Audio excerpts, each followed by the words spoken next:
Ladies and gentlemen, good day and welcome to the AU Small Finance Bank Q2 FY26 earnings conference call. As a reminder, all participant lines will be in the listen-only mode, and there will be an opportunity for you to ask questions after the presentation concludes. Should you need assistance during the conference call, please signal an operator by pressing star then 0 on your touchtone phone. I now hand the conference over to Mr. Prince Tiwari, Head of Investor Relations. Thank you, and over to you, sir. Thank you, Rutuja, and good evening, everyone, and welcome to AU Small Finance Bank's earnings call for the second quarter of financial year 2025-26. Thank you all for joining the call this evening. On today's call from the management side, we have our founder, MD and CEO, Mr. Sanjay Agarwal, Executive Director and Deputy CEO, Mr. Uttam Tibrewal, Interim CFO, Mr. Gaurav Jain, Chief Credit Officer, Mr. Vivek Tripathi, and the IR team. We will start today's call with 20-25 minutes opening remarks by Mr. Gaurav Jain, highlighting the bank's performance, positioning, and outlook. We'll follow the opening remarks with another 40-45 minutes of Q&A from investors and analysts. For the benefit of all participants, and so that we can take everyone's questions, we would humbly request everyone to keep the number of questions restricted to 2 per participant and join back in the queue in case you have further questions. For any data keeping questions, you may kindly reach out to the IR team at any time post this call. With that, I'll now request Mr. Gaurav Jain, Interim CFO of the bank, to share his opening remarks. Gaurav, over to you. Thank you, Prince. Good evening, everyone, and thank you for joining the call. It's a pleasure to welcome you all to AU Small Finance Bank's earnings call for the second quarter. We begin by expressing our deepest condolence on the untimely demise of Mr. Vimal Jain, CFO of the bank. Over the last 15 years, Vimalji had become one of the strongest pillars of our institution. His vision, leadership, and unwavering commitment played a pivotal role in shaping AU's growth and values. He brought deep financial expertise, clarity of thought, and unwavering integrity to every responsibility he undertook. Humble, approachable, and generous with his time, he had an ability to connect with people, and to many of us, more than a leader, he was a mentor, a guide, and a friend. He has built a strong team of motivated leaders, each one of them being proficient in their field. His loss is deeply felt across the organization, and on behalf of the entire AU family, we offer our sincere prayers and condolences to his family and relatives, and hope to honor his legacy by continuing to move forward and complete his AU Forever mission. Q2 marks completion of 34 quarters of our banking journey and 30 years as a financial franchise. We have often said it takes a decade to lay the foundation of a well-run bank, and with 6 quarters to go, we are on track. Our journey has been marked with resilience and steady progress, overcoming challenges from macroeconomic cycles, industry crisis, asset quality cycles to once-in-a-century events like pandemic.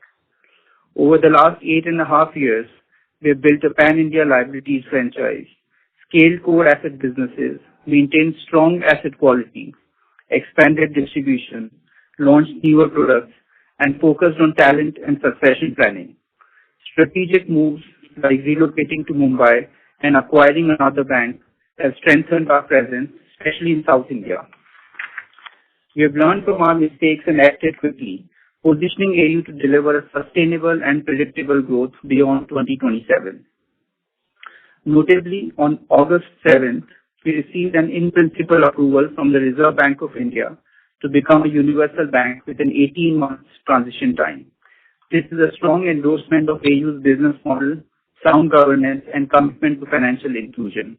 We extend our heartfelt gratitude to all stakeholders for their trust and support throughout our 30-plus year journey.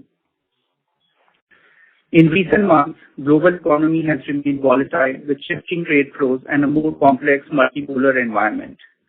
Domestically, the banking system credit growth has slowed to 10% versus 16% in FY24. However, the policy environment is turning more supportive with CRR cut, LCR changes, draft circular on reduction in RWAs, and a well-staggered ECL implementation plan. These announcements supplement the earlier announced cuts in policy rates by RBI, as well as income tax and GST cuts by the government. Looking ahead, we expect the broader economic environment to improve in the second half of the year, supported by revival in consumer demand led by GST cuts, above average monsoon supporting rural growth, and government's continued thrust on capex. In this evolving environment, AU continues to deliver resilient performance with H1 profit after tax growth of 6% on YOY basis. Our deposit book grew by 21% year-on-year, which was nearly 2x of the system growth rate. Our loan portfolio, excluding unsecured businesses, grew by 22% YOY.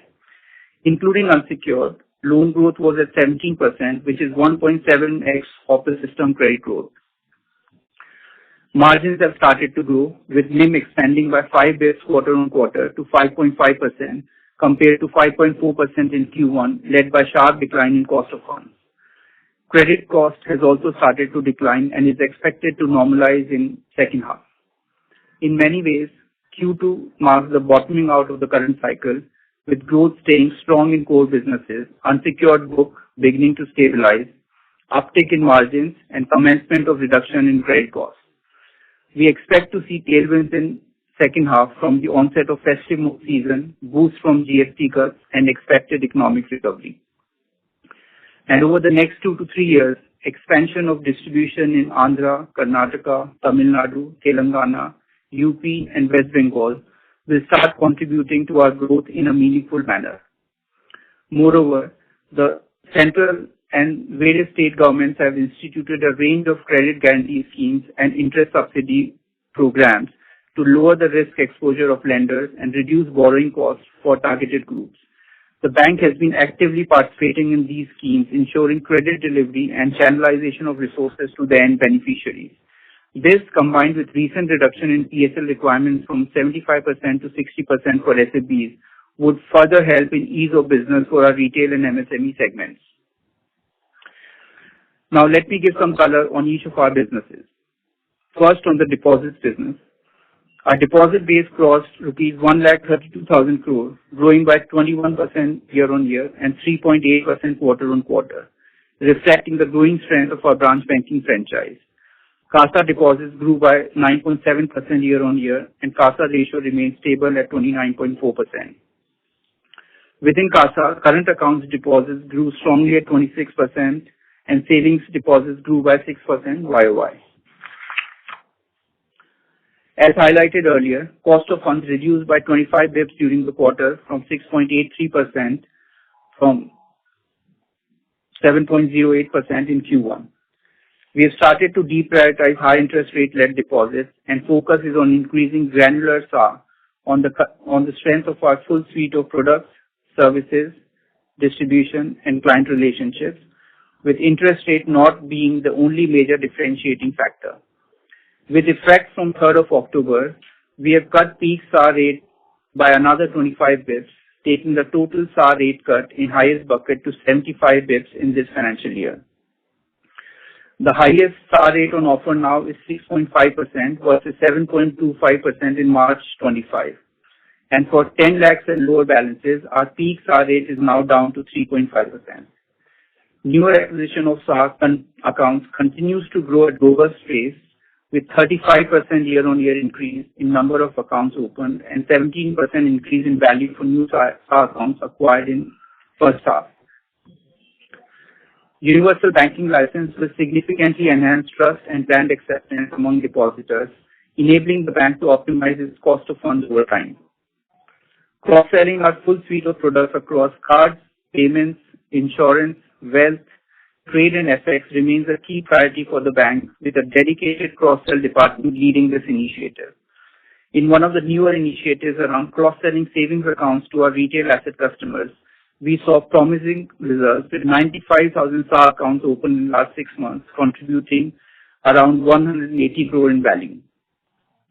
Our insurance penetration is increasing, and we have now added LIC and SBI Life as our bancassurance partners this year to take total bancassurance partners to more than 15. Wealth and Forex services are also seeing a gradual pickup. In Wealth Solutions, we are now serving 2.4 lakh customers with around 1,600 crore of AUM. On our AD1 business, we are seeing pickup in transaction banking BGLCs, and remittances, with forex income growing 50% year-on-year. We've also launched a multi-currency forex card in partnership with Mastercard at Global FinTech Festival 2025 to cross-sell forex services to our customers traveling abroad. Enhanced acceptance among prime customers like salaried individuals, senior citizens, NRIs, and EXIM clients on the universal banking platform will further help the cross-sell initiative and reduce our customer acquisition costs over time. Now moving on to our assets franchise. Loan growth was led by core secured segments, which include retail secured assets and commercial banking assets. The loan portfolio, excluding unsecured businesses, grew by 22% year-on-year. Unsecured portfolio degrew by 23%. Total loan portfolio grew by 17% YOY and 4.5% quarter-on-quarter to reach around 1.23 lakh crores. We remain positive on our overall loan growth and continue to target a full year growth in our guided range of 2 to 2.5 times of nominal GDP. Retail secured assets is our flagship business, which includes wheels, mortgages, and gold loan, and has a legacy of more than 2 decades. This book stands at around 83,000 crores and forms 67% of our total loan portfolio. This segment continues to deliver strong performance with growth of 20% YOY and 5% quarter-on-quarter. Our wheels book forms 33% of our total GLP at around 40,000 crores with 14% plus yield. Wheels grew by 26% year-on-year, which is market leading in its segment. Credit cost remains in line with our expectations. We have a large runway for growth and expect to gain market share in this business with 20 to 25% annual growth over the medium term, led by our expansion in newer geographies and doubling of distribution from 550 branches in March 24 to around 1,000 branches by March 26.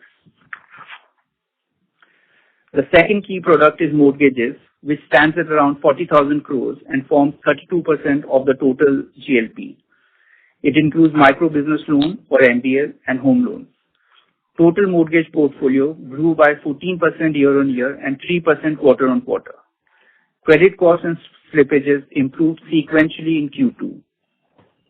As highlighted previously, competitive intensity in MBL has significantly increased over the last few years, with small localized and niche players competing in every micro market across regions. We have been cautious in our growth in this segment, with growth at mid-teens in the last 3 years. Our endeavor is to increase this growth rate to around 20% by taking advantage of the expanded pan-India distribution post-merger. The third product within retail secured assets is gold loan, which has a GLP of around 2,300 crores and forms 2% of the total loan portfolio. There is no risk weight for gold loans, and portfolio yields around 16%, with ROA being north of 3%. We have an opportunity to grow this business multifold and are scaling distribution, sales, and operations team. In Q2, the book grew by 19% quarter-on-quarter.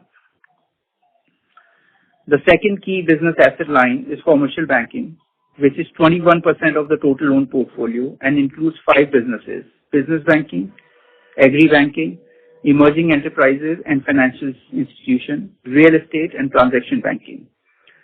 Commercial banking has established a good track record with 30% plus CAGR growth in last 5 years, stable asset quality, and ROA of about 2%.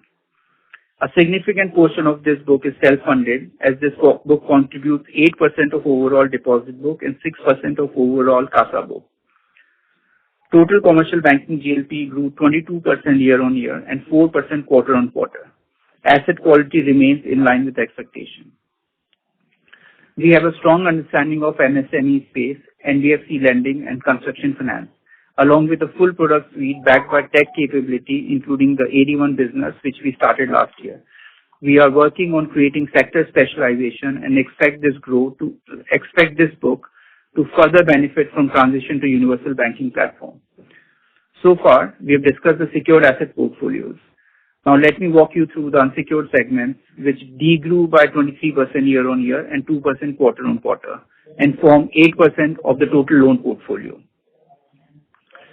MFI is the biggest product in this segment, with banks having comprehensive micro-banking relationship with customers including micro savings account, insurance, payment solutions, and DBT linkages.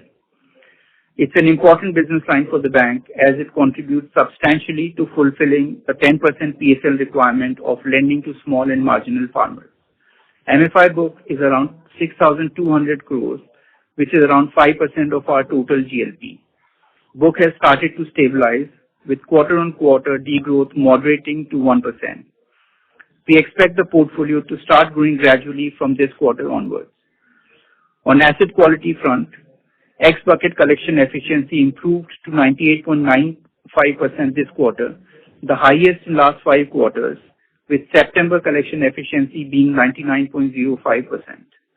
The SMA book reduced from 4.3% in Q1 to 2.9% in Q2.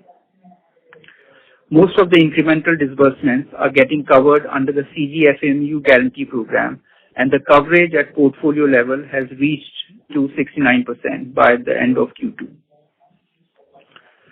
The other unsecured book is from our credit card and personal loan business. Total GLP is around 2,900 crores, which is 2.4% of the total loan portfolio. Of this, credit card book is around 2,200 crores, which saw a degrowth of 31% year-on-year and 3% quarter-on-quarter. Credit cost has started to normalize, with Q2 marking the first quarter of decline in provision and slippages in credit book in the last 1 year. We expect the book to start reflecting normalized credit costs by the end of this financial year. Incremental sourcing in credit cards is currently at a controlled pace, and it will take 1 or 2 more quarters for the impact of this new sourcing strategy to reflect in the overall book. Post evaluating the new book, we will accelerate growth in this segment.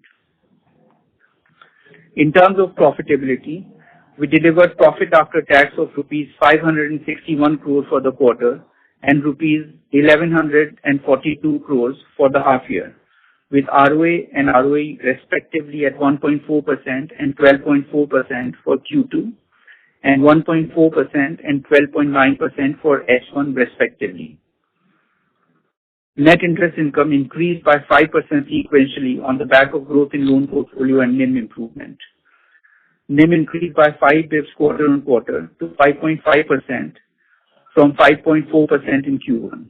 This uptick was earlier than expected and is primarily driven by decline in cost of funds of 25 bps through targeted actions on high-cost deposits and repricing of SABO, and reversal of excess liquidity seen in Q1.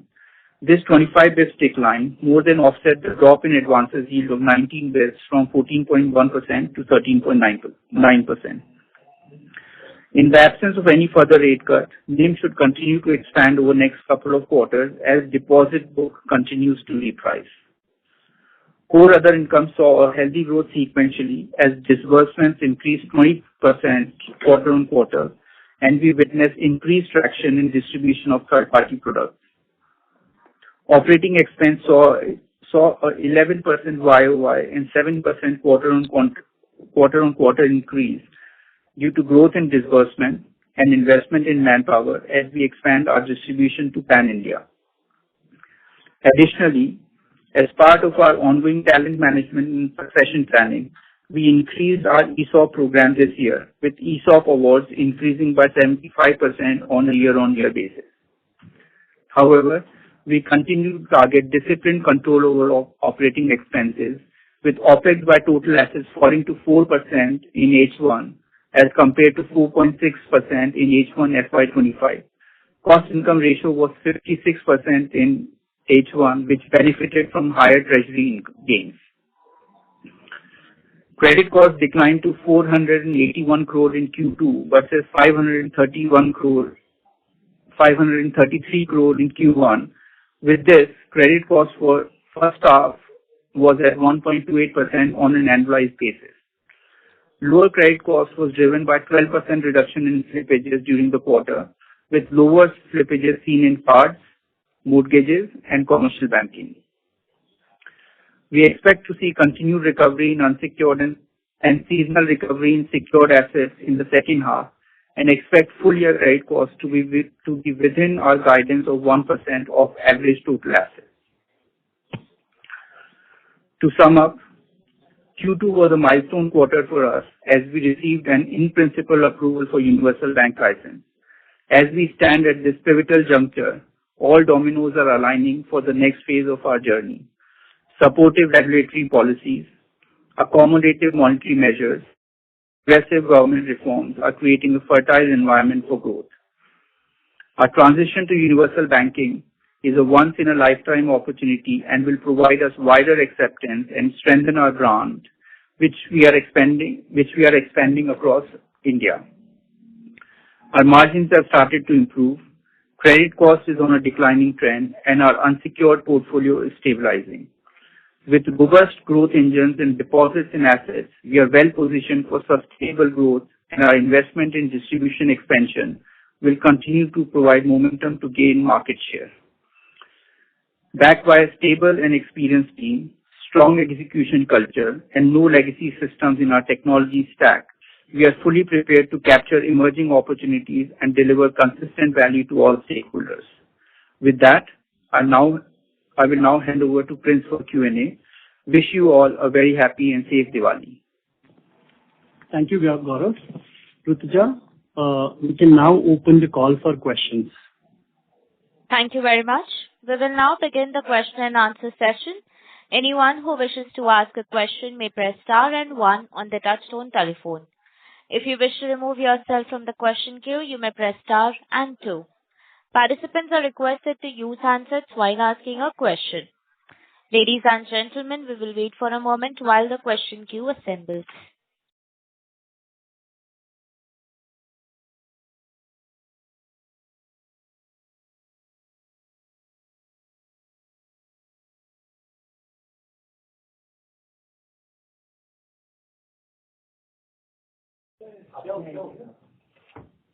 The first question is from the line of Mehrukh Adjania from Nuvama Wealth. Please go ahead. Yeah, hi. I just had a couple of questions. Firstly, in fees, usually in the second quarter and even in the fourth quarter, there's a lot of seasonality. So even in the past, if you'll see a big jump on a sequential basis in second and fourth quarters. Last year there was no festival either, but we still saw that. So what's the seasonality in these quarters? I'd like to better understand that. And then, are immediate green shoots already visible in October for a significant recovery in credit costs in the second half? That's my second question. Thanks, Mehrukh. This is Prince here. So, while I'll take the other income, I'll let Vivek answer on the credit cost. So, as far as other income is concerned, you're right. Typically Q1 is generally relatively slower quarter, immediately after the Q4 buoyancy. But historically, I think in the retail banking industry, if you see the half yearly closing and the annual closing has always been great, both in terms of business disbursements as well as the third party product distribution. So even this quarter, we saw 20% growth in our disbursement numbers over a quarter-on-quarter basis. So, and that does help in the overall other income as well, because you get a lot of fee income from the processing fees as well as the higher accounts that we have opened. So even on the banking fee, if you see, and I think Gaurav articulated in his call that we have started opening accounts for our asset customers, and we have opened some 95,000 accounts in the last 6 months. So that's an added delta that has come up over and above the branch banking, and to some extent that also helps with the entire branch banking fees, right? So I think there's no one-off there, it's just seasonal, and hopefully it should continue. Vivek, you want to? Yeah. So Mehrukh, on the credit cost, though our unsecured book contributes about less than 10% of the book, but there is a significant portion of the credit cost was coming from MFI and credit card. Now, having said that, in the last quarter where we called out that our credit cost has peaked in credit card, you would have observed there is a significant reduction in that. And going by the current performance of a microfinance book, where we see that it has peaked in this quarter and would come down substantially in Q3 and Q4. So we are very, very confident, and there is a seasonality attached to our secured asset as well, where we see a strong pullback in H2. And that has been always a trend for so many years. And so considering both the factors where we see that significant drop in the unsecured part on the credit cost, as well as the pullback in on secured asset and H2, we are confident that our credit cost for the full year be on the guidance of 1%. Okay, perfect. Thank you. Thank you. Thank you. Thank you. Thank you. The next question is from the line of Jayant Kharote from Axis Capital. Please go ahead. Thank you for the opportunity and congrats on a good set of numbers. The first question is on OpEx. For the first half, OpEx control has been pretty strong, even despite this 20% uptick in disbursement. So how should we now think about OpEx? So you're averaging around 4% of assets versus your usual, past few years on rate of 4.3, 4.4. So heading into second half, how should we think of OpEx? And broader question, I see in your PPT you outlined that even after transition to the universal bank, you don't expect OpEx to jump in a meaningful way. So if you could help us understand what has changed in the thought process around OpEx. That is my first question. I'll follow up with the second one after that. Yeah, so on OpEx, last year I think we were at around 4.3% of average assets for the full year, right? This year we expect to do better than that. Where we exactly land up, we will know more sort of as we progress during the year. But in Q3 and Q4, you will see some increase, which is accompanied or as a result of increase in disbursement during the stronger quarters of the year, right? But, in terms of where, how to think about the OpEx line over the medium term, there are two aspects. One is we will continue to invest in growing the franchise. And you saw some of those investments in increase in headcount as we increase distribution of our retail secured assets in the newer states. So that's one. Second, point is for our overall overheads, we are continuing to be very, very disciplined on where we spend money and how we sort of control that line. So it'll be a twin-pronged approach of being very disciplined generally, but not shying away from the investments that are sort of crucial for our growth over the medium to long term, right? Overall, our guidance has been that we will be below 60% in terms of cost-income ratio, and we will be below sort of say 4.3% in terms of cost to OpEx. Great, sir. So second question is around the loan mix. I see the commercial mix, commercial loan growth has come off. Even ex-MFI, EFI, if I see real estate is of course pushing hard, but I see business banking also is not moved meaningfully. So what is the thought process? Is this one-off this quarter, or how should we think now? Would you be using commercial book to calibrate your growth and margin mix going ahead? How should we think about this? See, the growth in commercial banking books, and when you talk about working capital book, business banking book, is largely driven by the underlying economic activity. I think Q1 and to the extent the larger part of Q2 was a little muted. Now we see because of the GST reforms and the consumption picking up, the activities has picked up on the ground, and we see that the strong demand should continue in Q3 and Q4. So typically the disbursement in any business, even in retail asset, is more skewed towards the H2. So we expect that the momentum will build up from here on. And the EFI piece, sir, is it the NBFC loans that you've pulled back on right now? NBFC MFI loans, sorry. Sorry? So NBFC MFI loan is, see, again, that's a function. You do on lending to MFIs, and if there is a muted credit demand, the whole credit in the industry has grown by 10%, right? You have to understand that if there is no lesser demand, the demand pickup for on lending will also be lesser. But we are seeing a traction, in the festive season where typically all the vehicle financer, the MSME lending institution, there is a greater disbursement traction, and we expect that Q3, Q4 should be much better. Plus, there are, apart from, the loan book, there are some part of the lending happens in the form of substitute credit, which is more like a NCDs and, which sits in the investment book. So it's always the structure which suits the, customer and that kind of need which decides. Sometimes it does not reflect here on the advances, but it's a part of credit substitute in the investment book. So, hi, I'm Sanjay this side. Oh, sorry. Then, the agenda is not to degrow or grow some book, on some basis, right? We are having a very clear agenda that growth has to come back, and the retail asset has done well in last 2 quarters, so we have grown that book. Of course, commercial banking has its own challenge because of yield pressure, so we haven't gone and underwrite the lower yield assets. We are working on our microfinance book, we are working on our credit card book. So the growth agenda is back, but we will take the whole thing in place so that, our yield versus returns also are get protected, right? So we are not taking only one dimension kind of, strategy.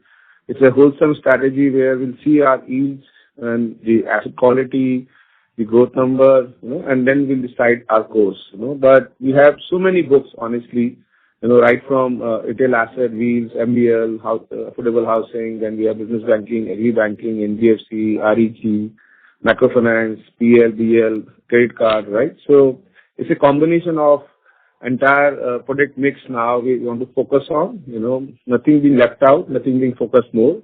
We want to build every aspect. This is the practicality and of course the reality of the market. Understood. Thank you, Sanjay sir. Thank you, team, and congrats on the great set of numbers. Yeah. Thank you. Thanks, Jayant. Thank you. The next question is from the line of Param Subramanian from Investec. Please go ahead. Yeah, hi. Thanks for taking my question and congratulations on the quarter. Firstly, the question is on so last time you had called out issues in the South-based LAP segment in terms of asset quality. So how is that portfolio behaving as of now? I can't see that in the presentation. Yeah, Param, this is Vivek. So when I highlighted in the called out on the last quarter, I would say it was we also for one state we said South. It was just one state, which is Andhra. Second, as mentioned in the last call, that we were building out the collection and legal infra, and that is started playing out. So we saw good recoveries in terms of slippage have reduced, and in terms of good recoveries from NPA pool. So that has the process has already started, right? But it's a typically 6 to 9 month cycle when you start doing it, because the repossession of assets or the SARFAESI, instrument takes some time, and once you have a field collection infra which is in place, your slippage automatically get reduced, right? Okay, so it is not a problem anymore as such, or it is normalized already? Yes, It was not a problem last time also, Okay. I'm Sanjay this side, of course, Vivek was generous enough, to very transparently telling everybody that because we as a team had to cover the southern market, recently in first quarter itself, right? So, one market, one book, were giving us a different color. So we were honest enough to, call out and, tell you all you people, but nothing to worry. The entire force is there, and we've been known as the good collection. We've been known as a good team around our collection or recovery side. So that character and that culture has come back, and we hopeful that southern markets, will come back to our own numbers and our own standard, and will also give us next phase of growth. Sure, sir. That's really helpful. Sir, but if you could call out what was the size of this portfolio, and basically there has been some corrective action from a collection perspective, right? That is now helping us, right? So, what was the size of this Andhra portfolio? 1,000 crores. Okay. Fair enough. That's really helpful. Secondly, Sanjay sir and team, if you could help us with how you're seeing demand. So we are now 3 weeks into this, post GST cut and festive season. So if you could talk about demand across your portfolios, especially wheels or across products, how it's shaping up and how third quarter and fourth quarter to you are broadly looking. Yeah. Param, we are not concerned, honestly. Our size is so small, and our franchise is being built entire, full country, right? So, it's very early days because GST cut happened last week of September, and we are just 2 weeks in October, right? So it's difficult for us to comment because sometimes it's just one-off, so we can't give you some direction that if something happening now, maybe reason of GST, maybe the reason of festivity, right? So we want to take, maybe a little bit more conservative view here that we don't want to comment large there, but the growth is back. I can only say you that because our franchise has gone from a north market or west market to even to east and now in southern market. So we have enough market, to us. So our growth will happen through market share rather than market growth, right?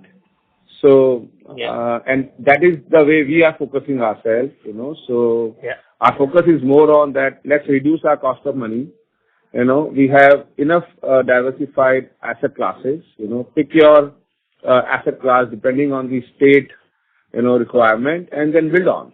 So we are in 21 states, 4 union territory, and and so I believe that AU you will see in a different avatar from here onwards because our approach has changed from the growth to the capturing the market share, and that's it, right? Yeah. Sure. Really appreciate that, Sanjay sir. I was just, trying to understand. I appreciate you're a market share gaining entity, but, broadly, if demand is, say, better than what you would have expected post the GST cuts or the inline or, some sort of directional comment if you would think. Difficult, honestly, because as this, Param, difficult as of now because last year also, at the time of festivity, there was a growth. So I don't want to color the market, because for me, if the growth or demand remains same level in November or December, that would be the right kind of the direction, right? Because October is full of festivity, right? So the weaker demand is there, home loan demand is there, business banking is picking up, so NBFC demand is there, credit card demand is there, personal loan demand is there, but I don't know that whether it will sustain after the festival, right? So that's why, but in our case, it's not about demand. It's about our market share in the existing pie, right? So that's why I'm saying that we will grow. Sure. Really appreciate it, Sanjay sir. And one last question, if I may. Margins, how to think about margins going into the second half and next year because of what is happening with the mix along with what you're doing on the funding cost. Yeah, that's it from me. Thank you. Yeah, Param. So again, as you said, as Gaurav said in his commentary earlier, that the margin uptake kind of began a bit earlier than what we would have initially envisaged. And again, deposit cut has been the deposit repricing, especially on the entire SAR piece that we have taken. I think that has been one of the best beneficiaries. Also, lower slippages has helped, right? Given that last quarter there was a relatively larger slippage, this time we had a lesser slippage, 12% reduction. So that has also helped in terms of reversals of some of the incomes. But having said that, to answer your question, I think the impact of repo rate cut on the yields is done, right? We don't think that any more residual impact is left over, which is material or meaningful to call out. So assuming no more rate cuts, right? Assuming no more rate cuts, you would see deposit price continuing to fall for a couple of quarters because we had said earlier as well that it takes about 12 to 15 months for the entire rate transmission to happen. And we are just about, 4 to 6 months into the cycle, depending on where you start from, right? So we do expect some amount of deposit repricing. But at the same time, as you rightly said, the asset mix is also shifting, right? The unsecured, while they will stop degrowing from this quarter onwards, but still the growth will not be more than enough to, take care of the asset mix change. So because on the core assets also, we are growing pretty well, right? As you saw, 22% we grew year on year in our core assets. Right. So I think some bit of adjustment for asset mix and some positive benefit on the cost of fund side should help the NIM to continue improving for next couple of quarters, at least. Fair enough. And come back to more or less Q4 of last year, or somewhere close to that. I mean, we'll see, right? Okay. We don't want to call it out right now, or we don't really know because, as Sanjay said, too many variables. But let's just wait it out and watch it. Thank you so much. Thanks, Prince. Thank you, Sanjay sir and team. Thanks, Param. Congrats on Thank the you. quarter. Thank you. Thank you. The next question is from the line of Renish from ICICI. Please go ahead. Yeah. Hi, sir. Congrats on a good set of numbers. Just two things. One on the strategy side. So, once we get the universal banking license, so we have got the principal approval. Renish, sorry, the voice is not very clear. Is it better now? Yeah. Go ahead. Yeah. So, the first thing on the AUM mix side, so, obviously once we convert into universal banking and the minimum ticket size cap of 25 lakhs goes away, the inclination will be, more towards growing commercial banking fees, from a branch banking perspective. And once that happens, given this book is yielding 11%, much lower than the retail asset book. So how do you see the AUM mix changing over the next 2 to 3 years? So I get it, the next 2 quarters NIM expansion will continue. But getting into 27, 28, and once you start, getting more businesses from your branch, which will be more from a commercial banking part, how do you see NIM settling in medium term? So Ramesh, hi, Sanjay this side. So there is no plan to go above a level in commercial banking. Our comfort zone, where we feel comfortable is more around retail asset. Our wheel book is only around 40,000 crore. I don't think that you should even look any other book than that, because we can still build that book around 2 lakh crore, honestly. You can see our competition level, right? They're around 1.5 to 2 lakh crore books, Our mortgage book is just 40,000 crores. We can take it up to 1 lakh crore. Our gold loan book is just 4,000 crore. You know how that book is shaping up, So I don't think that there is any kind of strategy in place where if we get to universal license, which we will, we want to change our mix, or we want to have a different strategy on a universal bank. We love this space so much. We like this. We are working in this space for the last 30 years, and we are the market leaders, right? So idea is to become universal to lower the cost, not to change the asset mix, Our business banking also gives an yield of around 10 plus, We are not at 8-9% as of now also, right? Our NBFC yield is also 10 plus. Agri banking is around 9 plus, So we don't play to the galleries, right? We have built our own niche, our own market, and we play on our product innovations, on our tech, on our speed, execution, our distribution, right? And we believe that in next 5 to 10 years, once AU will become pan-India franchise in terms of distribution placement, you will see our growth in a very different level, right? Because we know that what made us till now will take us forward also, right? So there is no plan to become a wholesale lender or be into a corporate finance, unless until it gives us a low cost of money, Got it. No, sir, this is because also, in PPT, you did mention about getting into renewable energy, infrastructure and all. So I thought, are we thinking, expanding commercial banking faster than retail? So, but thanks for the clarification. Yes. So Ramesh, Vivek here, just to clarify, what we are saying that the focused approach helps us to grow, more sustainably, and and it it also does, it's better to manage a risk because we have a very focused team. So, when we started commercial banking, we started focusing on segment, right? That is why we created a different book for NBFC, we created a different book for real estate.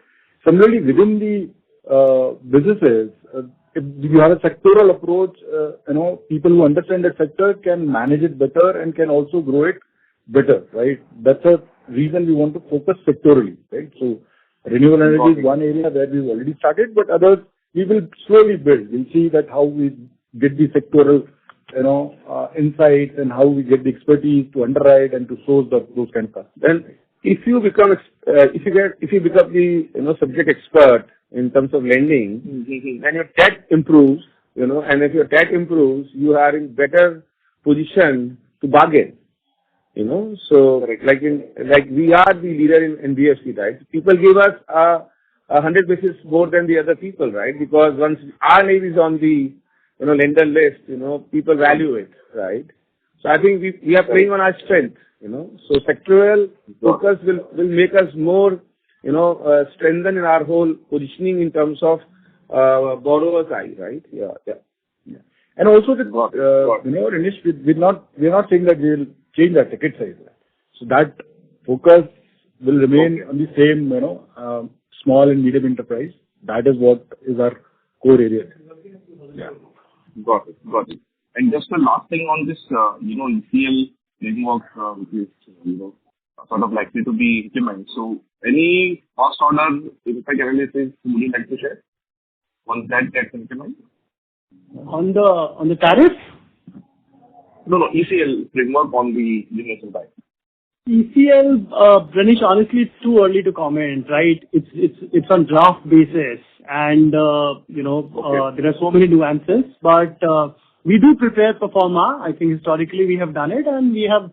In our view, it should be neutral to positive, right? But it's too early to give you any kind of directional comment right now. But definitely neutral to positive. Got it. No, this is very helpful. Thank you, Mr. Everything.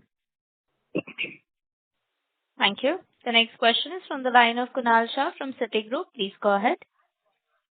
Yeah, hi. Thanks for taking the question. So again, just harping on the growth part. So when we say like 2.5x of the nominal GDP average, today if we look at it, like we are closer to like 17% AUM growth. So maybe how quickly can we get towards that? Are we good enough in terms of the asset quality stabilization to get it quicker? And second is on the overall on-balance sheet. So I think overall AUM growth has been lower. So I believe the reliance on downsell is not so high. But as we get to the growth path, again, we would get to the downselling, or maybe the overall on-balance sheet growth will still continue to be higher than the AUM growth. So what would be the stance on the downsell after we reach that 2.5x GDP growth? Yeah. So, no, thanks for that, Kunal. And so, see, even if you see today, our growth has been 22% YOY, right, on the secured side. The 8% book, which is unsecured, which is MFI and credit card, has been going through its own, reset cycle. And as we said on the early, opening remarks, that is also coming to an end now, right? We should start seeing microfinance growing from this quarter onwards, as well as, credit card will start growing probably in a couple of quarters, right? So on secured asset, we are already doing 22% plus, right? We don't really see, honestly, when we track AUM growth or GLP, right? Because from our perspective, whether the asset is sitting outside the balance sheet or in the balance sheet, it's the same thing, right? But having said that, we used to securitize in a period when the growth was really, really strong. I don't think that at 2 to 2.5x, we are really looking to do a off-book built out, right? So you should look at a GLP level, which is a gross loan portfolio. We should continue to grow between 2 to 2.5x, and we are reasonably confident because second half is always stronger as compared to first half, right? Both for secured assets and, of course, as I said, unsecured assets will now start contributing positively rather than negatively. Got it. So sequential momentum will definitely accelerate given the unsecured is now almost done. Absolutely. Got it. And maybe with respect to ECL, so what would be the positive? Like it's maybe neutral, I could still understand, but you confidently have even indicated in the presentation that ECL impact could be positive as well. So what are the positive levers which are coming from the ECL and not much of the provisioning risk? Maybe even like say on the vehicles and all, you would have a relatively higher stage 2, but it is good enough to even offset that. So just wanted to understand that, yeah. So Kunal, I mean, as I said, it's too early to actually comment on how it will play out on the exact numbers. But the reason why we say neutral to positive is we do prepare pro forma, which we submit to regulators, and whatever we did last basis that I was talking about it. And the primary reason is that our LGDs has always been lower, right? So if you go back and see, our NBFC days and you compare our credit cost, right, on each of the books independently, you'll realize that the loss given default for us has been historically very, very low. I mean, in vehicle, I think we have publicly called out in the previous occasion, it has been anything between 35 to 40 basis points, right? Whereas our coverage ratios will be much higher. Plus, there is also will be an interest impact that will flow back to us. So I'm saying there are nuances to that and we need to figure that out. But on an overall basis, we are not really worried. Got it. And one last question in terms of the data point. So what is the cost of SA and how much of it has already got repriced? And in the coming quarters, would it be only another 25 basis points which is left now? So I think with the latest rate cut, we are looking at going below 5. Going below 5 in terms of cost of SA? Cost of SA, right? We were at 5.1-ish, if I remember correctly. And we should hopefully try and see if we can reach there. Okay. Got it. Yeah. Thanks. Yeah. Thank you. The next question is from the line of Akshay Jain from Autonomous. Please go ahead. Hi, sir. I have a question on capital. So can you please help quantify the impact on your capital ratios post-conversion to the universal bank? Because now you don't consider market and operational RWAs in your base. And second, on the draft credit risk circular, have you done any estimates on how it will impact the capital ratios for your bank? Yeah, so two things, right? On the capital structure, the first one is you're right that we will need to take into account operational risk RWAs and market risk RWAs. Of these two, market risk RWAs are not meaningful, right? So it's the operational risk RWAs which will increase. But on the flip side, the capital requirements would come down from 15%, right, minimum capital requirement to eventually 11.5%. Now, so this will be sort of, broadly it should be neutral to positive for the bank. The board will decide what capital ratios we want to run on the universal banking platform, and we'll come back to you on that. But overall, I think on the capital as a whole, it will be neutral to positive for the bank. So that's one. Second thing, on your questions around RWAs, on the draft guidelines. So you will see, benefit coming from the collateral, from the loans which are collateralized by residential properties, right? Where the risk weights would, probably come down by 40 to 50%, and that will give us a significant benefit on some of our loan books there. Other than that, there are some benefits and some negatives which broadly cancel out, right? So the biggest, in the ultimate analysis, this residential mortgage collateral will give us the most uptake. In the rest of the stuff, there are some positives in credit card, some positives in the investment, MSME, some positives in the ratings-based investment book, etc., which gets offset by increase in the risk weight of the unutilized sanction limits. So what will be the proportion of this collateralized, that is collaterals against residential property? Any indicative number? Like your MBL book is close to 25% of your overall loans. So is it safe to assume that this 25%? So we have, so you can just look at our loan mix, right? So 40,000 crores is the mortgage book, and then you have another 25,000 crores of commercial banking book, which is a mix of MSME, NBFC, and real estate, right? So that will give an indication of, a portion of that would be backed by this collateral. Yeah, and on the mortgage book, most of it will be residential housing. Yeah. Majority of it. Okay. Fine. So, is it safe to assume that, because the 40%, 40,000 crores of your book is mortgages, and if I just do some reverse calculating, like 40%, if I assume on that book, it comes to 16,000 odd crores. So, and your total loan portfolio is around 115, 120. So, so it is be safe to assume that, double-digit reduction in RWAs is what we should see for AU Bank? I think, I don't want to give out specific numbers, but what I would say is you also need to take into account the business banking and the agri banking books, which would be some of that will be back, right? So your starting point is not 40,000, it's probably higher. Yeah, so that increases the benefit. Yeah. Understood. Okay. Thank you. Thank you. The next question is from the line of Nitin Agarwal from Motilal Oswal. Please go ahead. Yeah, hi. Am I audible? Yes, you are. Please go ahead. Yeah, Nitin. Good evening, Sanjay and team, and congrats on a good quarter. Few questions, first on the credit cost. Now that we have reported a 64 basis point in the 1H based on total assets and maintaining 100 basis point guidance. So is this credit cost that you see in 2H will be a reflection of the trends in FY27, and do you think that will improve further? Or is this 2H number slightly boosted by the recoveries that may be there from the NPAs that we had in 1H? So can we expect an improvement further continuing FY27 on the second half number?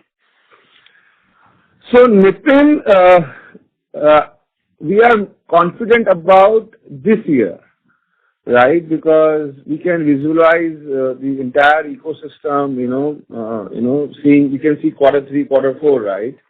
So we believe that 100 basis point credit cost, we all are working hard to win that number, right? And we strongly believe that team should get that number. 64 basis point H1, is a great set of numbers, because H2 generally, helps us to reduce the, overall credit cost for a year, So we are absolutely on track for this year.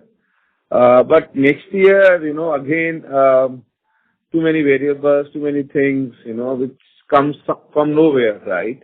So if you ask me that if things remain, in a similar kind of zone, which we are seeing as of now, the credit card still can come down, because I don't think that credit card or microfinance business, which is giving us, the 50% of credit card cost, 50% credit cost is coming from that two book, right? So we should not give us that kind of, challenge next year. So our idea is to be around, 80, 85 to 90 bits kind of benchmark, but I don't want to, give you any number there, because it's difficult to predict for entire next year. But I think this year is one of the best years for us from last maybe 18 months or maybe 2 years, So we are quite hopeful that from here onwards, the credit cost should remain in one zone or in one, number. So, yeah. Right. And a second question, Sanjay, is on the universal bank transition. Yeah, while we know that the discussions and this is still underway, but by when do you tentatively think that the transition to universal bank should get completed? And do you see any material rise in OPEX towards branding and advertising as you undertake this transition? So we have already commented that our idea is to start our 11th year as universal bank, So still we have 6 quarters to complete that. RBI has given us 18-month period, and we believe that we should become in that timelines. But I would say the advantage of getting in principle, license is already been now on our balance sheet. People have recognized us a very credible or a very forward-looking kind of institution. So from 7th August, we are getting enough, I would say, acceptance in the market as a whole, which is great for any financial institution, that people are actually treating us like universal bank only nowadays. So that positive impact already started coming in. I would say that there would be some time before we really become universal, but we are working with RBI, with regulators to achieve that. And what was the other question? No, but there won't be any OpEx or anything which may cost us on our balance sheet. Rather, this whole staggered transitioning from SFB to universal in next 18 months will allow us to do really a marketing expense also on a long-term basis than a one-off kind of basis, right?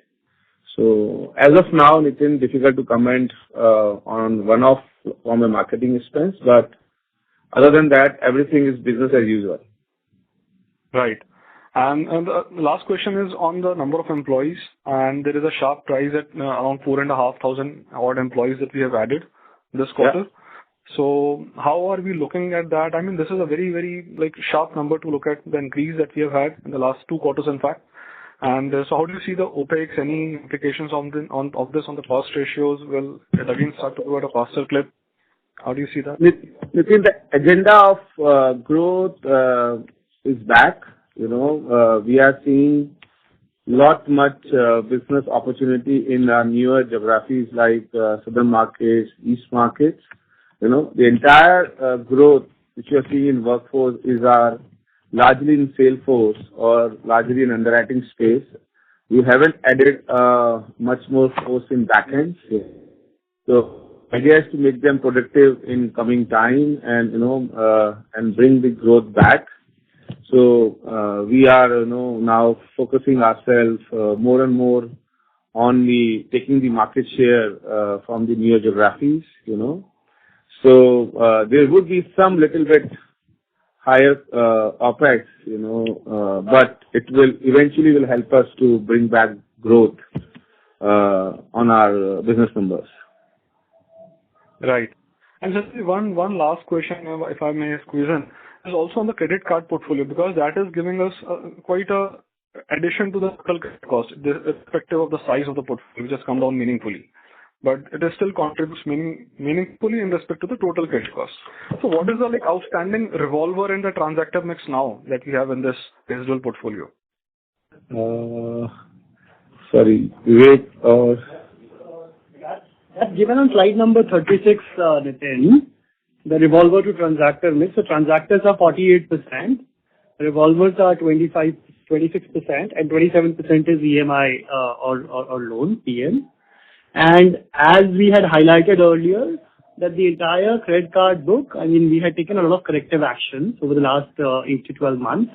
And we had identified a certain book where most of the risk bases are, analytical tools, where the risk could emanate from.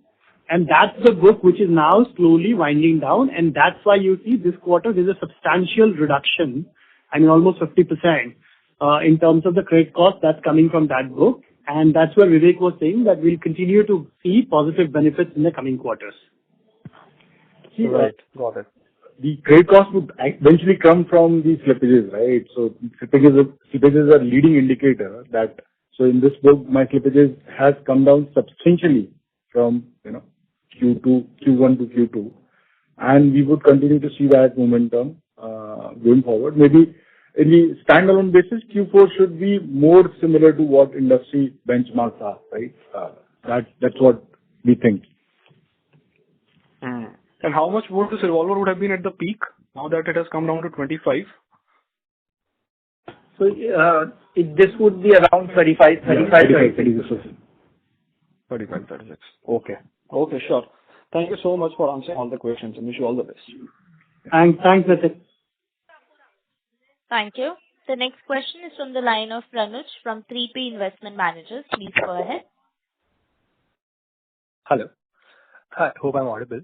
So just a couple of questions, both on the deposit front. So you have been pretty active in trimming your SA and TD rates. So from here on, what would be the key hook that you would have to gain share amongst the gain SA share amongst the customers? Previously, I think credit card and PL used to be one of the propositions which you used to cross-sell. But now, what would be that hook? Second is, you mentioned on your retail asset base, you are cross-selling SA. So if you could get some color, what is the self-funding ratio on your retail asset base, and what would be the pitch to move customers or to cross-sell the SA accounts to the customers?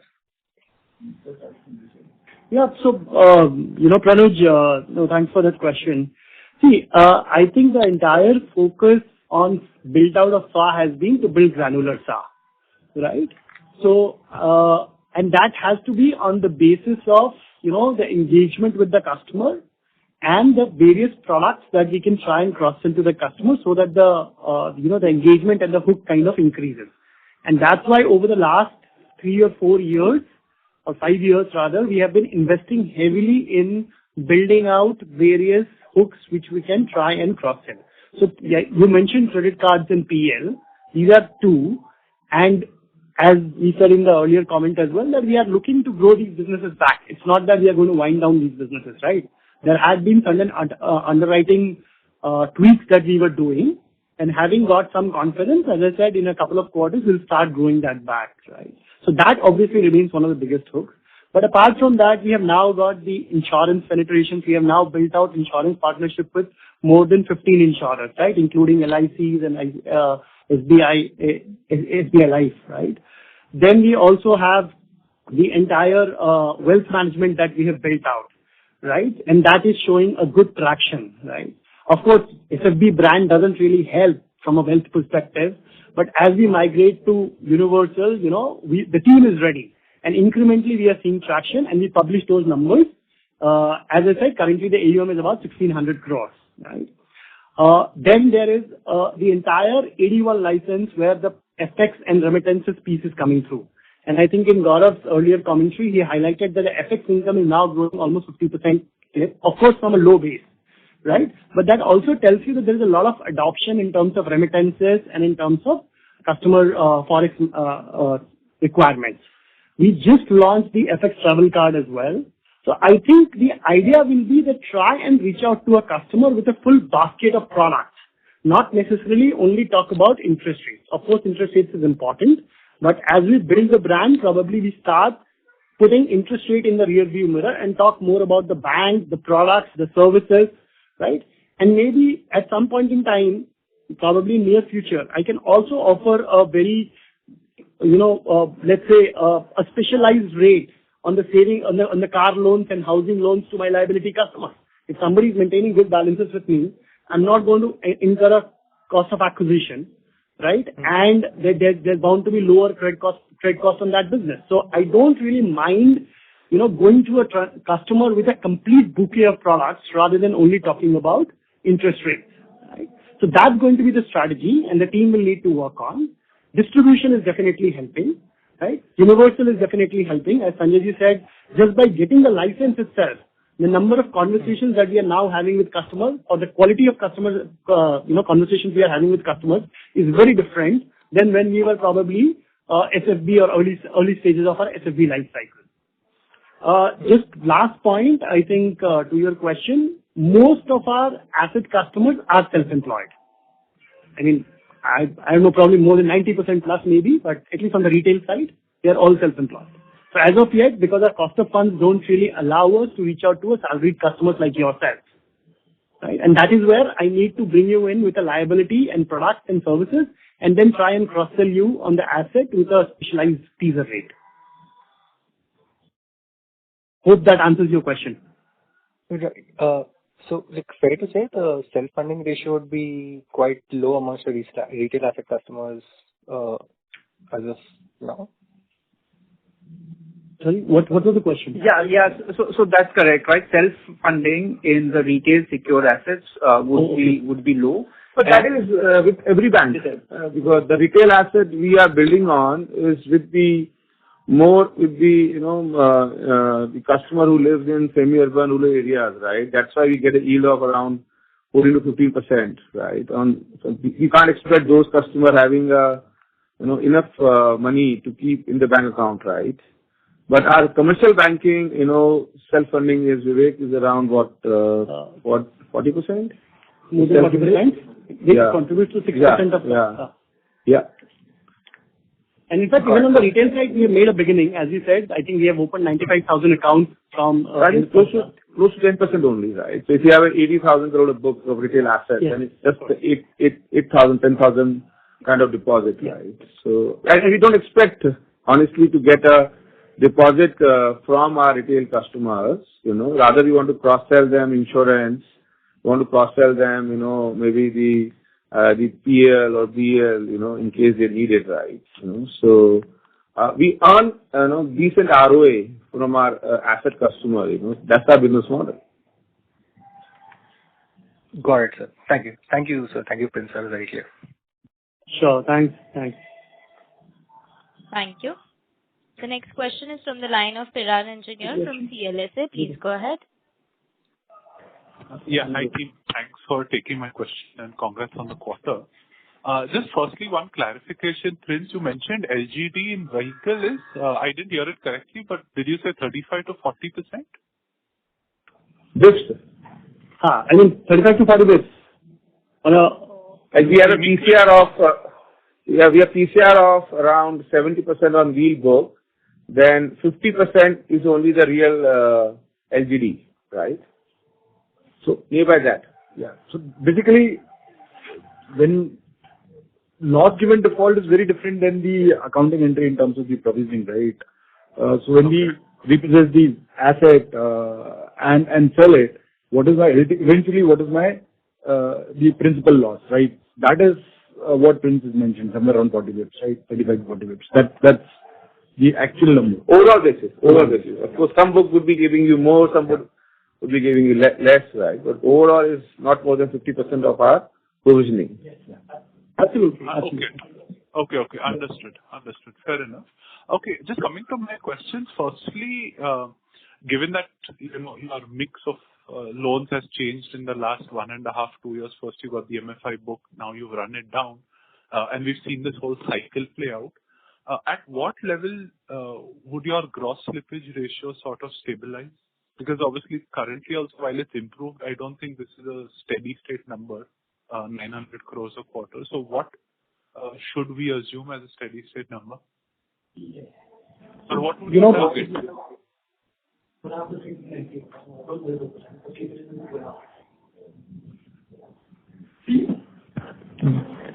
It's not something which we are targeting something, but yeah, obviously as these two assets, right, credit card and and microfinance would stabilize, eventually it's about 2.5% kind of a slippage ratio we would have, right? Yeah. Okay, 2.5. Yeah, 2.5 to 3. I mean that will be the range that we'll work with, or historically we have worked with, because even on the retail businesses, typically you have about there is a tendency of the customer slipping into NPA and then recovering back, right? So I think anything around 2.5 to 3% annualized slippage rate is where we should stabilize finally. But that's just the ballpark. I mean, it's not a number that we target, or we have a defined target around that number. We track credit costs more importantly. Okay, fair enough. And just secondly, now I know you're not explicitly calling out how much NIMs will finally recover to over the next 3, 4, 5 quarters, but would you be still targeting erstwhile NIMs of 6.1%? As in, okay, or my question really is, let's say your TDs reprice downwards, but you still hit a NIM of only 5.7, 5.8. Will you resort to say further SAR rate cuts or actions on the asset side to get back to that 6% NIM? So look, we don't want to guide specifically on NIM. I think we have talked about all the components of NIM, right? So the deposit rates will continue to come down. We are through most of the or almost all of the repricing from the repo rate cuts. Prince has spoken about asset mix changes, right? So effectively, your NIM would be a function of asset mix, right? And your current yields on the other books, which may be subject to competitive or market pressures, right? Correct. Would be your cost of funds and reversal of excess liquidity, right? Especially in the lower quarters, right? So those are the Leverage. and So when it came 6, the leverage was high. yeah, and then other two components to look out for is you have very high slippages in your unsecured assets, which have been detracting from NIM through interest income reversals, right? So once my credit quality sort of stabilizes in those two books, that will not be detracting, and they will be adding to the positive asset mix as well, right? So there are a lot of moving parts, and then the other thing is sort of the capital structure that the board decides to run on the universal banking platform, right? So a lot of moving points. What I can tell you is we will get better from here. Understood. Okay, that helps. Thank you and wish you all the best and happy Diwali. Thank you. Thanks, Piran.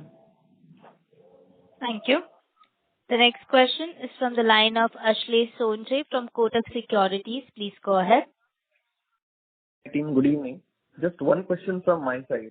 If I look at your mortgages business, including both housing loans and MBL, if you look at some of your core states, let's say if you pick up Rajasthan and MP, do you see any elevation in the delinquency levels, let's say over the last 1.5 years? Growth has been challenging. Ashish, Vivek here. See, both markets are different. In fact, when you're clubbing them, both behave differently. Rajasthan has a very different credit culture. MP has a very different. It's more of an agri economy, so any agriculture cycles will affect. Having said that, there is no significant difference in what it was there last year and what we are seeing this year. Okay, perfect. Thank you. Yeah. Thanks, Ashish. Thank you. The next question is from the line of Himanshu Taluja from Aditya Birla Sun Life Asset Management. Please go ahead. Yes. Hi, sir. Congratulations on a good set of the numbers. Just a few small questions here, as most of the questions have been answered. So given your OPEX, you have partly, on the OPEX strategy, partly already answered in the Nitin question, that you don't want any OPEX to be on a front loaded and will be on a more long-term basis. But anything from given you wanted to transition in the next 5 quarters towards as a universal bank, any investments which may be required towards the operational or on the digital journeys before you wanted to transition this? Second is, are you working towards an internal strategy where you wanted to keep the OPEX as a threshold, cost to income ratio around the 60% levels? And lastly, any gaps which have you identified before you wanted to successfully move this transition? Yeah, that's it. Thanks. So on your first question, right, around expenses for transition, there is nothing specifically that we need to invest. As we have spoken multiple times, we have invested in the platform ahead of the time, right, in each of its aspects, whether it's product development, whether it's tech, whether it's team, whether it's governance, right? So the bank is fully ready to transition to a universal platform without having to incur any additional expense, right? So any expense that we choose to incur is discretionary, and that will be around the marketing expense that Sanjay ji spoke about, right? So that's the first point. The second point on expenses, on your cost income ratios, right? I think the way to think about it is, we have guided to a 60%, cost income as the maximum, and we want to stay below that. Now, two things, right? So we think, we can grow our balance sheet sustainably at between 20 to 25% on a multi-year basis, right? And my growth in OPEX would be lower than that because of operating leverage and because of tech-driven efficiencies, right? Now, as a result of these efficiencies, we will have a capacity to invest for our growth as well, right? And that's the calibration that we do sort of on an annual basis, on a semi-annual basis, depending on the trajectory of the business. So net-net, we would be better, we would try and target sort of a cost income ratio which is better than 60%, and we would be better than 4.3% on an OpEx to asset basis. Sure. Okay. Did you have a third question as well, or was that it? Yeah, that's it. Broadly, I think you have already answered on the third question. Thanks so much, Himanshu. Thank you. Thank you. Ladies and gentlemen, that was the last question for today. I would now like to hand the conference over to Mr. Prince Tiwari for closing comments. Thank you, Rutuja, and thank you everyone for joining the call and for your questions and for all your support. In case you have any further questions, kindly reach out to the IR team. Good evening and good night. Happy Diwali to all of you. Thank you. Thank you. Happy Diwali. Thank you very much. On behalf of AU Small Finance Bank, that concludes this conference. Thank you for joining us, and you may now disconnect your lines.